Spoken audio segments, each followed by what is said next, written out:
Magic Mage from server 243. Today I bring you a video that's looking at not just the artifacts, but the synergy of artifacts within your main march that you're creating the artifact for in relation to the immortal and the role that they play.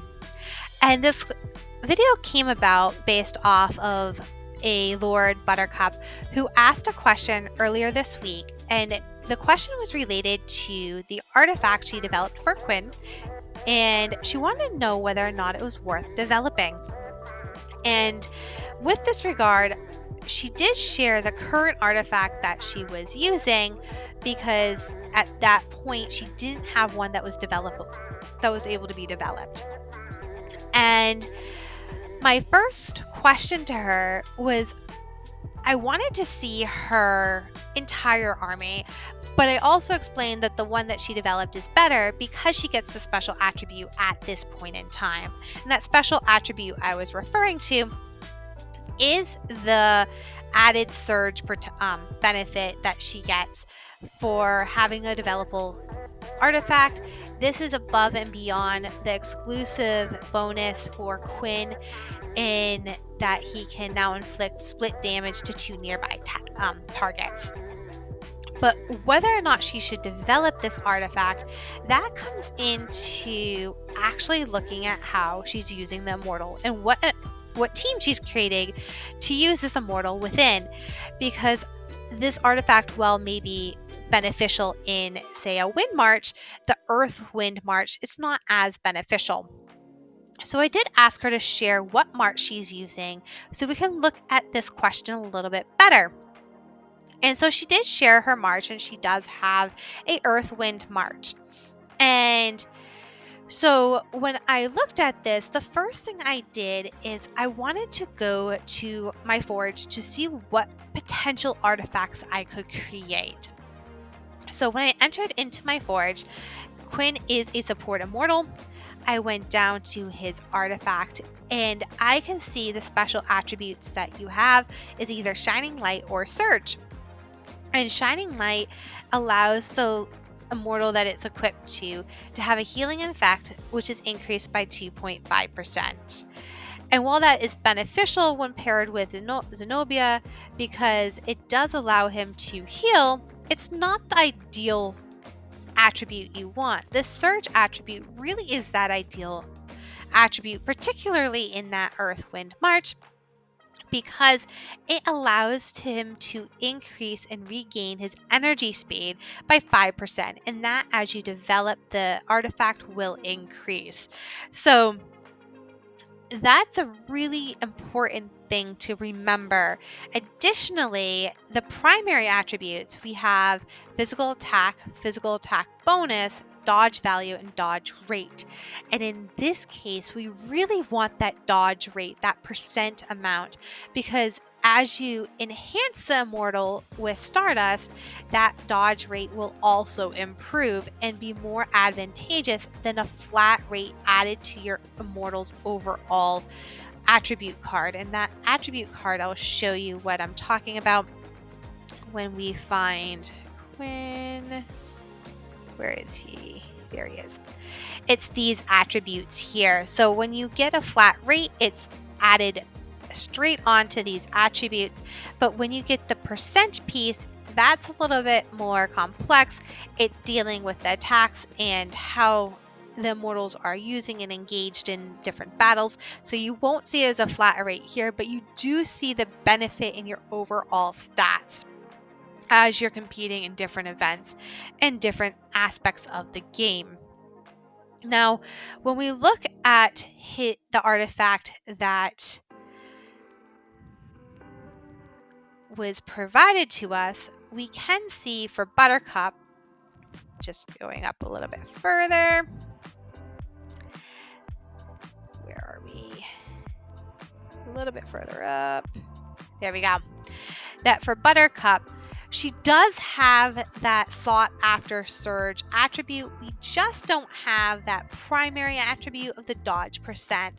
So in this case, she did choose to level up this artifact for herself, but is deciding to hold off on developing until she gets her full 16 exclusive artifacts to determine whether or not this truly is the best artifact for her to apply to her overall march, or if she wants to continue trying. So you can see here she did level it up to 15, and it is the developed the artifact that can be developed, but she hasn't chosen to develop it at this point in time.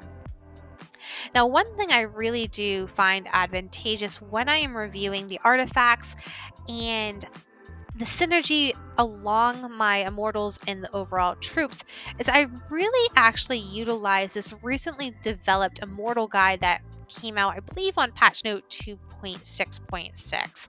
And within this, if I go to, because I know Quinn's a wind immortal, if I go to this wind immortal, it's going to take and show me the different marches that are developed for wind that Hannibal's in, but Quinn is actually in one of the hybrid intermediate marches that they have shared.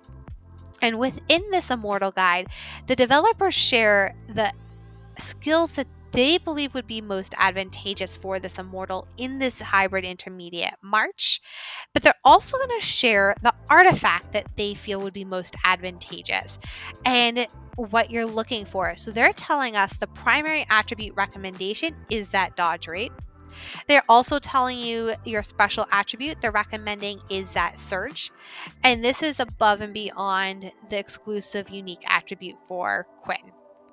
So this is really helpful as a guide to really look at and at least think strategically about how you're using your immortal, and if you're using the immortal as they are electing you to based off of the skills that they are showing, to allow you to know whether or not the artifact you have forged is one that you want to use for your overall march.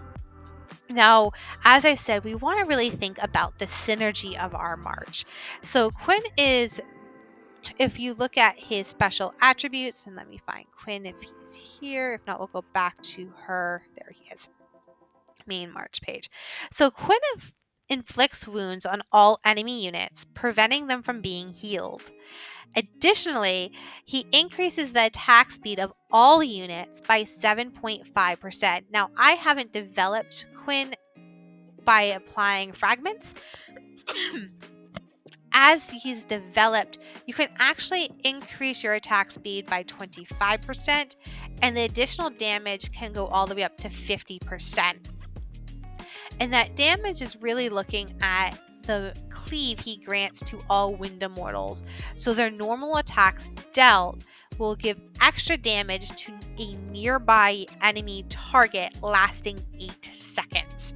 So when we're using him as a defensive immortal, what we're really doing is we want to keep him alive as long as we can, so we can give that cleave in a mixed wind earth march, which would be Hannibal, so he can get that 50% extra damage to a nearby unit to apply for those 8 seconds.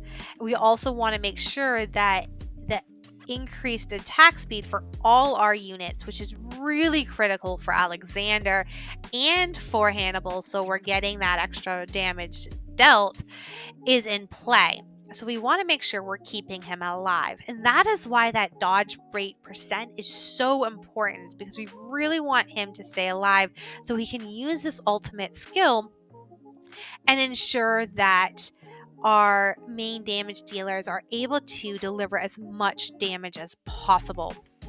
It is also why when we look at that recommended artifact special attribute, that they really are looking at him having surge, and that's allowing them to cause his regain speed to increase by 5%. And what that does is it allows for him to regain that overall special ultimate attribute that he has for his skill.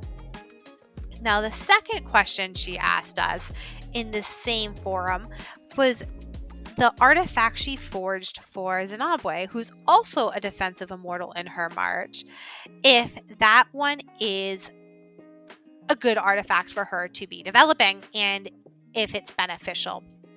Now in this one, she does have that dodge rate, which is what we want for Zenobia, but she has Surge, and in this case, Surge isn't the best because Zenobia, when we're looking at her March, is being used primarily for her heals. And if you look at her ultimate skill, she restores the HP or that healing power to 2 units with the highest troop number losses, and the 2 units will regain that HP with a recovery rate of 120% for 6 seconds with every successful hit of a normal attack. Now, what's really special about this is normally the 2 units that receive the most damage tend to be your front row units, which would be, in this case with the Earth Wind March, your main damage dealers, Hannibal and Alexander. And those 2 units are the ones that will be healed primarily or anticipated to be primarily the ones that this skill is going to be applied for. And we want those 2 to be healed as often and as frequently as possible so they can get as many attacks in, and that will increase the damage so your troop in March will eventually survive and win that battle. It's one of the reasons why the Earth Wind March is so powerful. So when we go to, again, our Immortal page with those recommended attributes, we can see that for Zenobia, they do recommend that dodge rate, but they're recommending the Shining Light special attribute. And the reason why they're recommending that one is the healing effect. It's increased by 2.5%, and that's very important when we're looking at Zenobia's ultimate skill. So for in this case, while she does have the right dodge percent that we're looking for the primary attribute, whoops, wrong troop section, she does not have that special attribute that we really are ideally banking this March's overall power off of. She has the surge piece instead.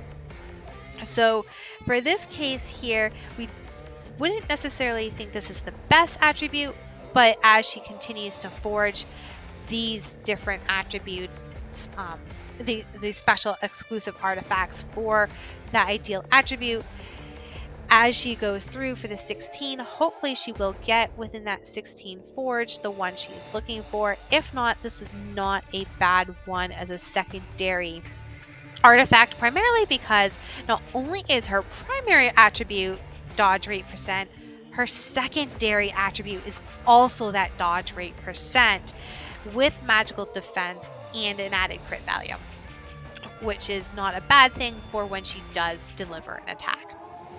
But like I said, in this case here, we really wanted to look for that shining light. While that is being said, as I indicated, we really want to look at the overall attributes of how each of these artifacts play with the overall immortals in their skills and their role within the overall troop. So Alexander is one of our main damage dealers. And when we look at Alexander's skills, because his exclusive artifact is applied, his ultimate skill no longer regains energy, it becomes passive. And what that really shows in your March when you're looking at facing Alexander, now I'm going to show you in a Throne of Supreme March because I know I can find one there. Oops, my March here. Let's go into Picklebrick. I believe when he has an Earth Wind March. Yeah, so when you go in and we replay this video here, watch Alexander, particularly in these skills here, you'll notice both Alexander and Hannibal doesn't have that energy regain. And the reason for that is because they have the exclusive artifacts applied. And so they don't regain energy because their skills become passive, similar to the skills we apply for Tower of Knowledge. They're not energy triggered. And why that is important is to understand how these artifacts work with each of your immortals. So we're going to exit out of this, go back to our march here, and we'll pull up Alexander. There he is. So when we look at his exclusive artifact, we'll notice that Eternal Conquest, which is that unique exclusive artifact ability for Alexander, turns into a passive skill. Sorry, Eternal Conquest is his ultimate skill. That turns into a passive skill, and no energy will be gained during battle. During damage, however, is increased by 35%. Attack speed is increased by 35%. And control immunity will consistently be activated during the battle, which means the entire battle, no control skills would ever come into play. Control skills would be things like rooting effects. It would also be similar to when you have the lightning immortal who would stun. Stunning is also a control effect. So that can't happen to these immortals, which is significant because it means that they can continuously attack and provide damage and support these main damage dealers. So when we look at Eternal Conquest, without the unique artifact, the passive piece would be increasing the normal attack damage by 50%, and then the active piece was increasing damage dealt by 50% and increasing the attack speed by 50%, and then granting the immunity to control for 6 seconds. But as we explained, we do have his exclusive artifact on, so that damage increase is now 50% with a 35% increase. The attack speed is that 50% with a 35% increase, and the control immunity in battle is now consistent. So we don't need this energy to be regained because of that consistency there that's always happening, where with that energy regain it was every 6 seconds. So because of that, he doesn't have that energy regain that you'll see when in battle, but he is having that advantageous skill of preventing control for all of your immortals. So what does this mean for his artifact? What do we want? Well, she does have that artifact that we would be looking for. It would be this rapid bonus here because we want his attack speed to increase, because we want him to get as many attacks as he can in looking at that ultimate skill where he is getting that increased damage and the increased attack speed. So we're increasing that attack speed even further for more damage to occur. Additionally, when we're looking at this, I also will go back again to my forge to see what options I have available to me. Now we know that he's an attack immortal, so we're going to go towards our attack immortal. We will find our artifact exclusive to Alexander the Great. Here we see we have 2 options. It's Rapid and Iron Fist. Iron Fist would increase that physical damage dealt, but really because his ultimate skill is so powerful in giving us that physical damage, and his exclusive unique attribute also is increasing that damage. Really rapid is what we're looking for. That increased amount of attack speed, so we're getting that damage compounded so much more frequently than if we were to look at just Iron Fist. The second thing we look at is those primary attributes. Because we're using him as an attack immortal in our Earthwind March that she has outlined for us, we really want this physical attack bonus. That physical attack bonus would multiply that percentage of damage that we have versus adding a flat rate to our overall immortal's attack. So we really want to ensure that we're trying to obtain rapid with that physical attack bonus. That would be our ultimate skills that we're looking for, knowing that we can additionally obtain attack bonuses as our secondary attributes. Crit rate, dodge rate, and resilience rate always great to have, especially for this immortal. So when we go, whoops, didn't want to go out of that yet. Let's go back in.